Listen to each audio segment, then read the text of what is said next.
Welcome to the Hyper Growth Zone podcast. This is your go-to resource for personal growth, mastering communication, and influencing and persuasion techniques that will help you unleash the full potential of yourself and others. Here is your host, Alex Morgan.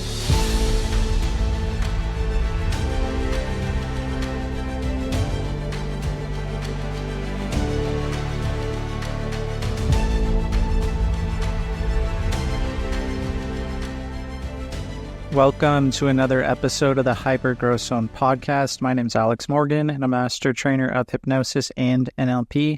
And on this episode, please welcome Kayla Logue, an acclaimed author, personal development expert, and motivational speaker.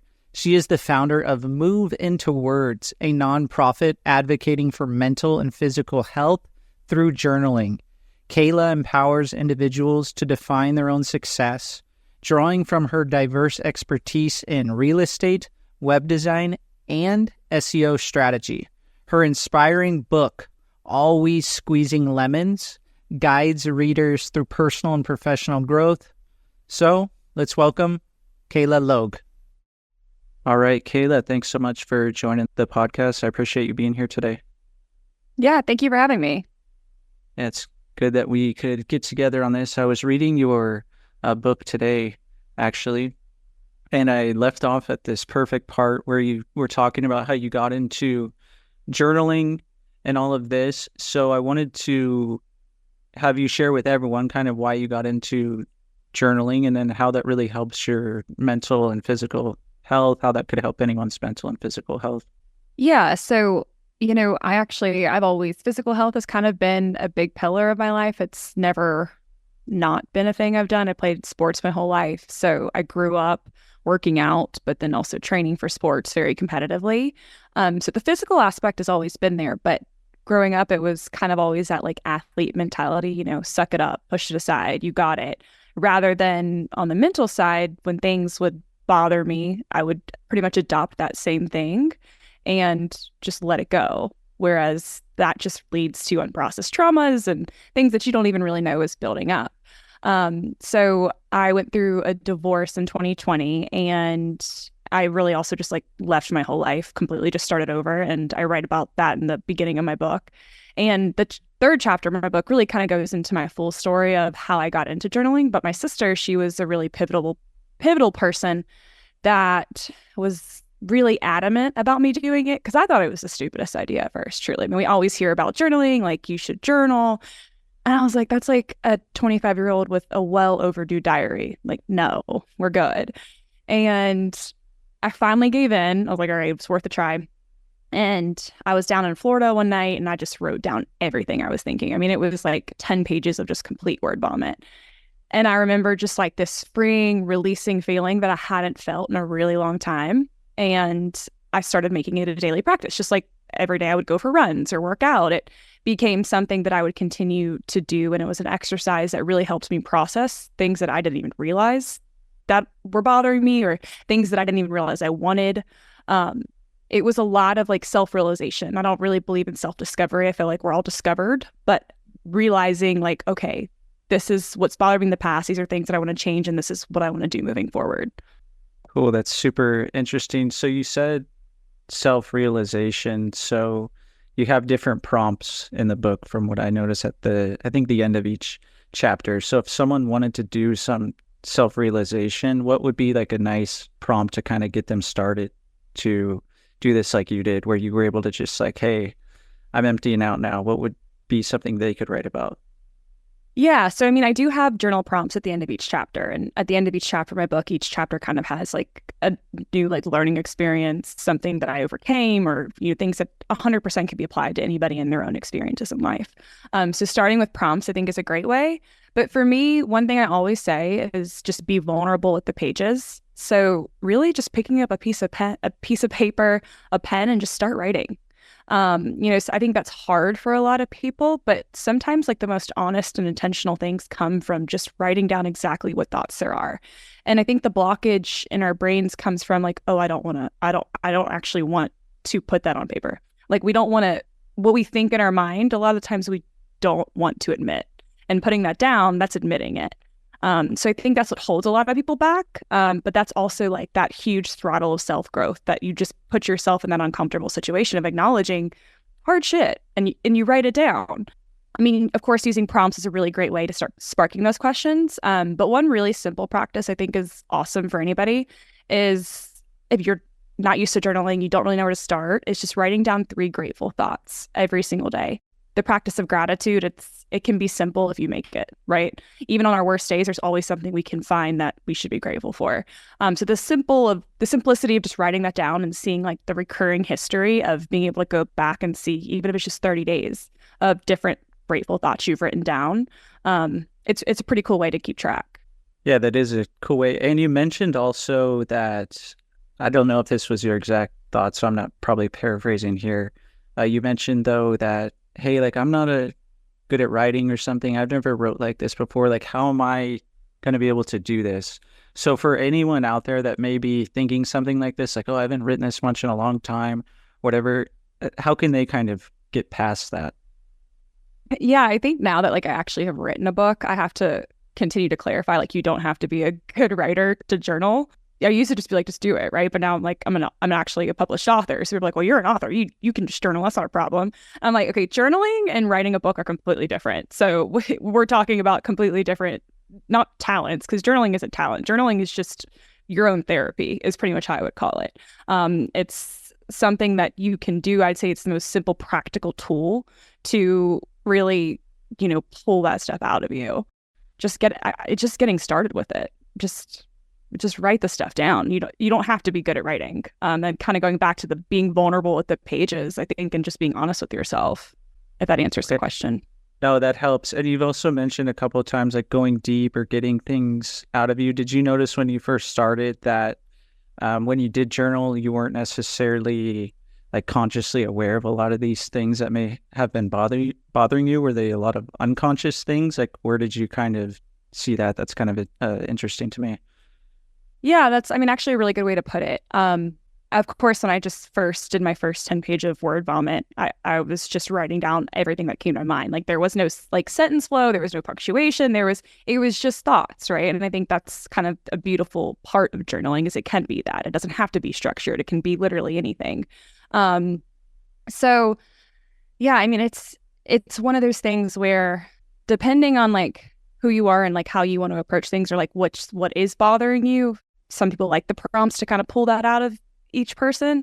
But no, it's definitely like the more you do it, the more intentional I think you become. I guess would be the best way to put it in terms of like, okay, here's what I'm feeling and where do I want to be, right? Like, it's almost like you're writing down things like looking for an answer and you're putting things down that you don't, like, they do come, like, I'll write stuff down. And I'm like, oh gosh, that's great. I didn't even know that. But it really is. It's like kind of like almost like a weird form of meditation. It really truly is. It's just deep diving into that. Again, I hope that kind of clarifies it a little bit. I think it can be different for each person. Now, I was just curious because I work specifically kind of with the unconscious mind with my clients and stuff. Now, you mentioned like what you felt and all of this. So do you feel that when you do this and you write certain things down, is that a way for people to then actually process and feel the emotion instead of keep repressing it over and over, where obviously that could then be harmful to your physical and mental health? Did you notice that? Absolutely. And I think it's also what's really cool about the journaling aspect of it, which is why I integrated into the entire part of my book, is you're able to keep track and record of things, right? And you can go back, and even when I first started writing my book, I went back in 2 years of journals and reread things, and there were certain things that were, considerably written multiple times. There were things that I was like, oh gosh, I forgot about that. And then there were things that I practically manifested through the pages of my journal. And then there's also things that I'll go back and reread and be like, wow, I was really struggling with that. But I didn't realize how much I was struggling with it. But now rereading these journals, like that's a problem. So yeah, absolutely. When you said manifested, I was already thinking what I was going to ask next is, do you feel that you're like, when you put energy into stuff like this, you're also kind of like setting goals in a way to where you're also making things happen? Do you have an example maybe of a specific result that you got, or maybe someone you work with got doing something like this? Oh, absolutely. It's actually like, as you read more of my book, you'll see I wrote an entire chapter about how literally where I was completely starting over and where I am now and continuing to build was all manifested through pages in my journal. Now, like manifestation isn't just writing it down and then like, Tinkerbell snaps your fingers and then it happens. Of course, there's a lot of action that happens to get to that point. But, putting it down, and again, even going back to what I originally said a little bit earlier, is like admitting things to yourself and putting intentional words down on paper and, almost like finding that kind of source of clarity, like writing it down. You're like, oh, yeah, that feels right. That's 100% what I want to do. And systems kind of evolve from that. So, yeah, absolutely. And when you're speaking about clarity, I've seen some of your recent stuff on social media about how clarity really helped you really to dig deeper on like finding, hey, I need to have clarity when I write the book and have like a simple concept to put in to the book so I can, really see it from start to finish. So can you kind of explain to people how you use clarity for that and maybe something else as well? Yeah, I think it's been really interesting because I've been able to take experiences that I've learned through writing the book and apply them to actually now life. And in terms of specifically like clarity, my book and my vision and like my entire messaging became really clear when I understood how to summarize my book in one sentence, which is taking responsibility to define your own success.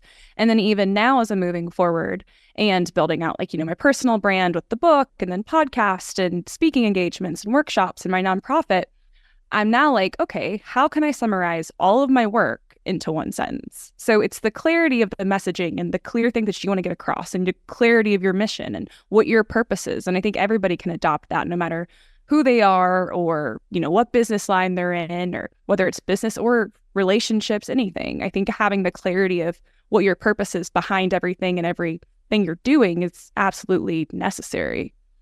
Okay, so taking responsibility, that's a big thing for some people who may not like to take responsibility. So how can you sum that up for people? Like, how do you see taking responsibility? I'm guessing it's probably similar to how I see it. I just want to get your thoughts on that. Yeah, I mean, I think one sentence that really summarizes it pretty well and clear and the way that I approach it in the mindset is when you realize you could be the cause, problem, and solution for everything in your life, your world will change. So it's that understanding that you're in control of what you're in control of, and that's really it. But also playing the blame game, being a victim, that's going to get you nowhere. And quite frankly, people that do that aren't going to like my messaging, and that's okay. It's not, we're not on the same page. We don't operate the same way. But it is really important because not saying that people like that can't just make that shift or they're looking for a change. They're tired of being stuck in where they feel like they're just constantly failing. Well, take a look in the mirror. It really does come down to the work you're willing to do for yourself. Okay, nice. And besides taking responsibility and having this thought, what else has kind of propelled you to success in your journey here? Is there something else that you mentioned, a mission earlier? Is there anything else that goes into that you are able to think about and fall back on and that really propels you towards, success over and over? Yeah, I mean, I really think identifying your strengths and even your weaknesses is really important. So, really honing in on your strengths. And for me, I learned like through real estate, my strengths are in communication, networking, building relationships, and finding ways that also integrate into like what I value, like with my time and what I want to do moving forward and using my strengths and building off of that. And then also with my weaknesses, finding how I can, obviously get better at my weaknesses, but when finding the confidence and the strengths to ask for the help in the weaknesses. To me, it's like even with my nonprofit, I'm working on cultivating a community to prioritize mental and physical health. It's called Move Into Words, and we have events and we bring multiple people together working on expanding it to multiple different cities. So it's really about cultivating a community for young professionals to thrive and focusing on prioritizing habits that help them do that individually. I think purpose comes down to, what your morals and values are. And if you're clear on that, you can continue to build off of that, but also, of course, knowing what you're good at and what you're not, Definitely. I totally agree with the value part. So with your strengths, you mentioned building relationships, communication and networking. How then do you use that to kind of build that community that you mentioned? If other people are trying to do that are listening, how would you kind of start off then to do that? Definitely. I mean, one, use your resources. The power of a network is important. Everybody knows somebody, and it really only takes one person to change your life. I've learned that, and just asking for help. It's surprising how much people like want to help. And I mean, of course, like you're not going to ask somebody that isn't in the line of what you want to do for help, right? But asking, just even talking about it. The amount of times, like, I mean, I love going to restaurants by myself and talking to random new people. Like, I am that person. I know not everybody is that way. But the amount of just random conversations I've sparked and the connections, like the very strong, good connections I've made by just putting myself out there and starting a conversation with a random stranger have been very profitable. Not even, I mean, of course, you know, there's stuff in real estate. It's been very lucrative, but just the wealth of knowledge I've been able to gain from those type of conversations is, you know, really unmatched. Yeah, one of the things I teach in my trainings is to kind of just be curious about others and have a willingness to experiment. So I would kind of see that as just talking to random people and just sparking up conversations. You mentioned meeting that one person who could change your life, and you've experienced that. So what happened out of meeting that person so people can understand the impact that it has? I mean, there's a couple different examples, but even for one, the job that I have now, it's actually my godfather that I hadn't seen in years that I went and visited to just kind of reconnect at the time. And we had a couple strong conversations, and he was like, I think you'd be a huge asset to our team. They weren't hiring, you know? So, and I mean, I've had a lot of financial success through that. And not only just financial success, but building out again my strengths and identifying those. And I mean, being able to write my book and do it the way that I wanted to, it's all been financially backed for myself. So having that type of freedom has been really cool. So I mean, that's just one example. But just getting kind of outside of that comfort zone and again, sparking that conversation. I mean, I've sold property sight unseen to people sitting at a bar before, you know, so it's literally just, and it's interesting. It really is interesting how that ends up working. Yeah, that's pretty cool considering they haven't seen it. You must build trust with them really quickly. So you mentioned the nonprofit. So what is involved in that exactly? Could you go a bit more into that? Yeah, so it's called Move Into Words, and really the foundation, like I said, it's cultivating a community for young professionals to thrive, and we do that by advocating for healthy mental and physical habits. And one practical tool that we always incorporate is journaling. Of course, kind of redoing a full circle, but what we've done is a handful of like monthly, quarterly events where we have a physical activity. So we've done yoga, we've done boxing, we're planning like a big field day event next, and then we bring a motivational speaker. So one speaker talked about self-awareness. The other one was about practical ways of overcoming anxiety. So we have different kind of topics. And then we bring it all together to really pretty much attract younger professionals with a growth mindset that want to be around people that think bigger and greater and want the resources to do so. And how's the feedback so far? Are people, like, it's a community, so are people then kind of exponentially growing together and feeding off of each other then? Oh yeah, no, it's honestly, it's been amazing. It's been really cool. It's kind of like I said in the very beginning, that just started this year. So we're working on like what I call like, and there's a book called Blitz Scaling. We're working on trying to blitz scale it in like in a nonprofit way. Because the community, the vision, everything, the more people we can get involved, the more hands we have on deck, the bigger, the better it'll be able to come to fruition. But yeah, no, the feedback's been incredible. People are constantly reaching out. Well, when's the next event? What can we do? Like, can we get involved here? Can we do this? So right now it's just me and my other friend who's a founder, and we're kind of, you know, still laying the groundwork for it. But we've had a lot of like really amazing conversations, and things are starting to really kind of build out now. Okay, nice. And the events, they're in person or they're virtual? How does that go? Right now, they're just in person. We want to be able to expand to virtual, of course, you know, kind of go in to tune with the way the world works, and it makes the most sense. But also the in-person stuff. I mean, I'm just such an in-person person in general. Like I love meeting new people, like hands-on, having that interaction and connection, but also it is limiting. So we want to be able to incorporate both. But right now it is just in person. Okay. Yeah, because meeting someone in person is obviously totally different than, meeting someone just online. So what else is something that you're focusing on besides the nonprofit, the book? Is there something else that you're doing that would really pique someone's interest? Right now, I'm working on building out actually individual workshops and courses, kind of a lot around taking radical responsibility, pretty much going to be like owning your shit, and steps and ways to be able to do that. Practical ways, practical tools, and really kind of getting deep into like understanding what makes you tick, why, and pulling that out as well.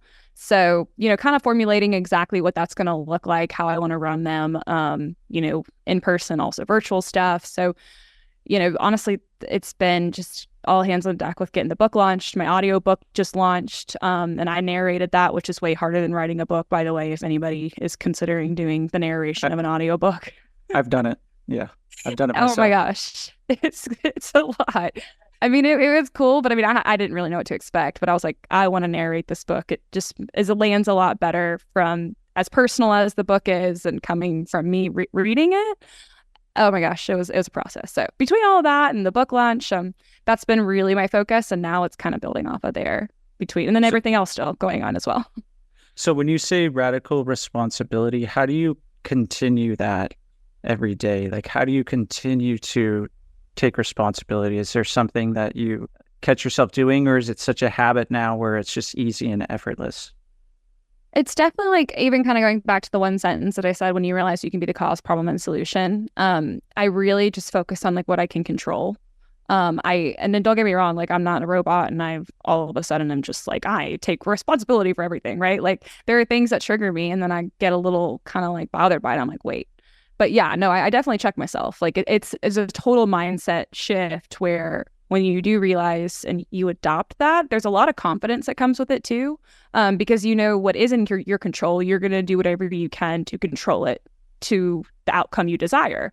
But also when you have that type of like belief and faith in yourself, whatever you can't control, if it doesn't go your way, then you realize there's something better, right? Like just because it was a loss doesn't mean that a win's not around the corner. It just wasn't meant for that win to happen.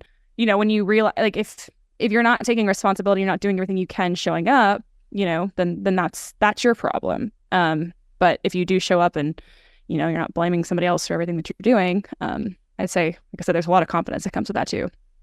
So what are some of the things that you have really good control over? Since you said it's a lot about taking control and controlling what you can control. So what are some of those things, would you say? I mean, I think it just depends on individually, like what you value. Like for me, it's my health, it's my time freedom, it's who I spend my time with, it's, what my goals are for my job. So that comes a lot down to like the principles of discipline and consistency and being patient and things along those lines. But really just showing up and doing the stuff that, maybe I don't feel like doing, but it takes me a step towards where I want to go. So yeah, I would say it's just showing up in the way that I know, depending on what my own goals are and kind of those align with the main things that I do on a daily basis. I show up to my best self in order to do them. That's how we get better, right? Yeah. It's the only thing you can do, right? Yes, I agree with that. That's what I strive to do every day. Now, the title of the book, Always Squeezing Lemons, that metaphor, what does that mean to you? So it's funny because like people have been like squeezing lemons or, just like, or they kind of like butcher the title. I'm like, this is not that hard. Like butchering my name's a little bit different because like my last name, when we first started, I'm like, people have called it multiple different things. It's just Logue. But always squeezing lemons is that like, no matter what like life throws you, however many lemons, like you always keep squeezing them. No matter what challenge comes your way, you keep showing up, right? You keep working hard. You keep staying true to whatever it is. You don't just stop because stuff gets hard or challenging. You gear up for after a setback, you gear up for the next comeback. So that's like the always part is I think is important. Yeah, they always kind of say like entrepreneurs are the ones who like when life gives you a lemon, you make lemonade. So do you have a moment that kind of stands out to you where you did that and you were like, this really set me up for the future here? Well, I mean, definitely even like leaving, the relationship, the life that I had, it's like it was very against probably what most people would probably choose to do. I mean, it was completely starting over, completely against societal, norms or what I would say logical advice would tell you to do. But it was definitely the best decision that I ever made. And I'm way happier for it. I've learned so many lessons, not only just that decision, but between now and then, and that was about 4 years ago now, the amount of growth I've had in these 4 years and continues to just escalate is insane. And it was just me taking that one step, and I continue to take steps. Like each day presents a new challenge. And I mean, my life, there was, I swear, like a year where every day something was different. Something was new, something was happening. And then now I feel like I'm like more settled in and I'm more focused on kind of where I want to go and what I'm continuing to do. But yeah, I think that'd be a really good starting point. Okay, so now that you're like super focused, how does that then, do things seem then easier? Was it more chaotic before? What's kind of the main difference if we talk about focus specifically? Oh, I think it's actually become a little harder. And then the way I say it is because and I love Brianna Weiss, she's one of my favorite authors, but she says your old life is going to cost you for your new one. It's kind of in those type of words. And it's so true. Like your new life is going to cost you your old one is exactly how she writes it. And it really is so true because habits or things that you used to do and be able to do if you're really focused and you're geared towards wanting to go somewhere, like your lifestyle changes, things happen and you've got to adapt. You've got to prioritize. All right, if I want to get here, I can't be doing this. Or if I want to get here, I need to be hanging out with these people. So it just requires a lot more boundaries. It requires a lot more self-awareness.